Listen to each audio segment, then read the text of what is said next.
ciidanka booliska Soomaaliland ayaa waxay caawa ka hadleen sababtii ay maanta u xidheen xogayihii arrimaha gudaha xisbiga mucaaridka UCID Maxamuud Cali Saleebaan Ramaax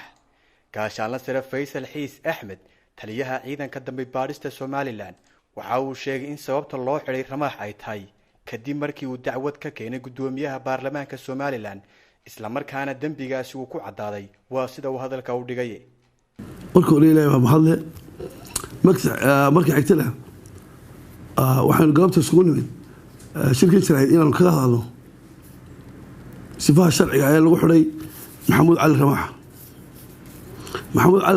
ciidanka booliska ayaa galabta soo xidhay waxaa lagu eedeynayaa inuu aflagaado iyo ceebeyn u geystay gudoomiyaha baarlamaanka jamhuuriyadda Soomaaliland aflagaadada iyo ceebeynta u geystay waxay ahayd isagu wuxuu yiri gudoomiyaha baarlamaanka wuxuu xidhay leeyahay dad cadow ku ah Soomaaliland eegata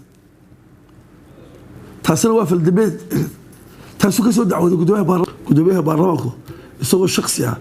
sidoo qabaartiga ee dhawana ayuu soo dacwooday sifii sharciga uu soo maray ciidanka booliska loo keenay kiiska waa la baaray markii kiiska ku cadaaday waxa ciidanka booliska dalbadeen in loo soo gooyo warqadda qabashada ama waxa loo yaqaan warrant of arrest tiibaa loo soo jaray galabta la soo qabtay soo qabaartiga 29 markii aan soo qabanay aan xidhnay Maxamuud Cali Ramaax waan tusnay waan u sheegnay in wararka lagu soo xidhay oo lagu eedeynayo article 268 iyo 385 waanu xidhan yahay waxaan la horgeyn doonaa maxkamadda iyo xiraaninta awoodda u leh qaadista kiiskaasi waxyaabahan kale uu ka hadlayo Maxamuud Cali Ramaax culimada sharciyaqaanka waxay ku tilmaamaan waxaasoo kale waa nala foyd anigu ma ogin waxa kale uu sheegay ma ogin waxaan haynaa oo kaliya waa ceebeynta iyo aflagaadada uu u geystay gudoomiyaha baarlamaanka taasana wararka loogu soo jaray taasana ku xidhan yahay sifa sharci ku xidhan yahay waxaana la horgeyn doonaa haddii Ilaahay ka dhigo 48 saacadood gudahood maxkamadda iyo xiraaninta awoodda u leh